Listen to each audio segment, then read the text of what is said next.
ابھی ہمارے دوست جس موضوع پہ بول رہے ہیں ایک توجہ دلاؤ نوٹس ہمارے سامنے ہے، اور یقیناً یہ ہاؤس، یہ اسمبلی ہمارے عوام کی سب سے مقدس ایک ایوان ہے، اس لیے کہ عوام نے اپنے ووٹوں سے ان ممبران کو یہاں منتخب کر کے بھیجا ہے۔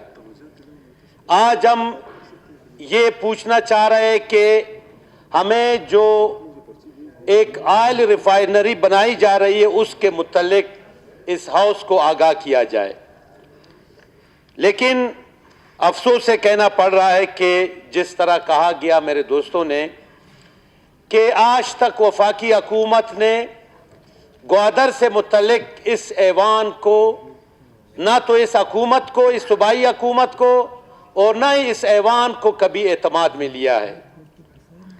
ہم آغا صاحب نے بڑی طویل بات کی گوادر، پھر سی پیک کا، پھر مغربی روٹ کا، پھر اس کے انرجی پارس کا، پھر اس کے سب کوریڈورز کا، اس کے ریلوے لائن کا۔ یہ جناب اسپیکر صاحب، یہ کوئی اس وقت 46 ارب ڈالر کا کوئی پروجیکٹ تھا، آج شاید یہ بڑھ کر کے کوئی 70 ارب ڈالر تک پہنچ رہا ہے۔ لیکن اس تمام اتنی بڑی رقم میں، اتنے بڑے پروجیکٹ میں، اس عوام کے لیے، یہاں صوبے کے عوام کے لیے اس میں کچھ بھی نہیں۔ آپ نے دیکھا کہ مغربی روٹ کا جس طرح اس ہاؤس نے مطالبہ کیا، آل پارٹیز کانفرنس نے مطالبہ کیا، اور حکومت نے مانا کہ پہلی ترجیح کے طور پر ہم مغربی روٹ کو لیں گے، لیکن وہ بات صدا بصحرا رہی۔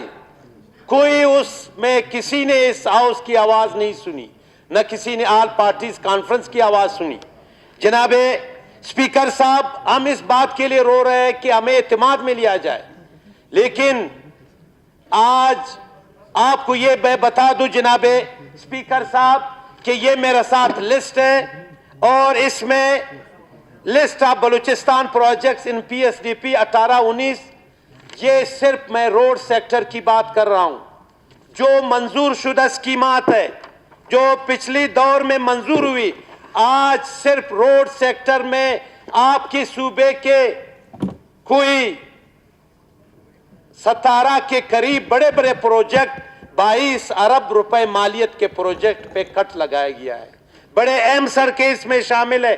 یہ تمام ہاؤس کے جتنے بھی ہمارے ممبران صاحبان ہیں، سب علاقے سے گزرنے والے بڑے بڑے روڈ یہ ابھی لگا لیا۔ نہیں تو federal P S D P جب بنتی ہے، میں federal P S D P ابھی جو ریوائز ہوا ہے، یہ میرے پاس لسٹ ہے، اگر چاہے میں منسٹر صاحب کو پرووائڈ کر سکتا ہوں، یہ جا کر وہاں پوچھ لے۔ ہم یہاں منی بجٹ جب آیا تھا اس میں یہ میں آپ کو دے دوں گا۔ جناب اسپیکر صاحب، ہم یہاں رو رہے ہیں، بڑی لمبی تقریر ہمارے دوست نے کی، عمل بھائی نے، میں خود گوادر گیا، وہاں میں 3 روز گزارا، وہاں کے عوام کی حالت جب میں نے دیکھی تو کیا اب ہم اس کے لیے رو رہے ہیں؟ لیکن وفاقی حکومت اس حد تک وہ نیچے آ گئی ہے کہ وہ ہمارے روڈ سیکٹر کے منظور شدہ اسکیمات کو انہوں نے کاٹے۔ محترمہ، ہمارے دوست نے ابھی، محترمہ نے بات کی، ہمارے صافی دوستوں نے واک آؤٹ کیا، ہمارے دوست اب یہ 3ری مرتبہ واک آؤٹ کر رہے ہیں۔ ہم نے یہاں ریزولوشن پاس کیا ان کے حق میں۔ مسئلہ کیا ہے؟ یہ کیوں بائیکاٹ کر رہے ہیں؟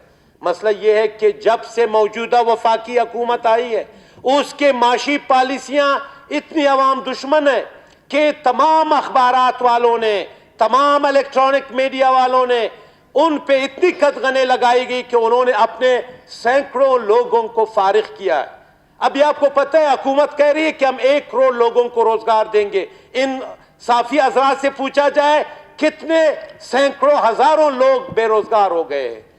وہ کہہ رہے کہ 50 لاکھ گھر ہم تعمیر کریں گے، 50 لاکھ لوگوں کو بے گھر کیا گیا ہے۔ کراچی میں آپ جا کر دیکھیں، باقی ہمارے صوبے میں آپ جا کر دیکھیں، اصل میں جناب اسپیکر، اس حکومت نے جو معاشی، ابھی انہوں نے کہا ہم نے گیس مجبوری کی بنیاد پر مہنگی کی، گیس مہنگی ہو گئی، بجلی مہنگی ہو گئی، آشائے خورد نوش مہنگا ہو گیا، تو یہ تو کہاں سے آیا؟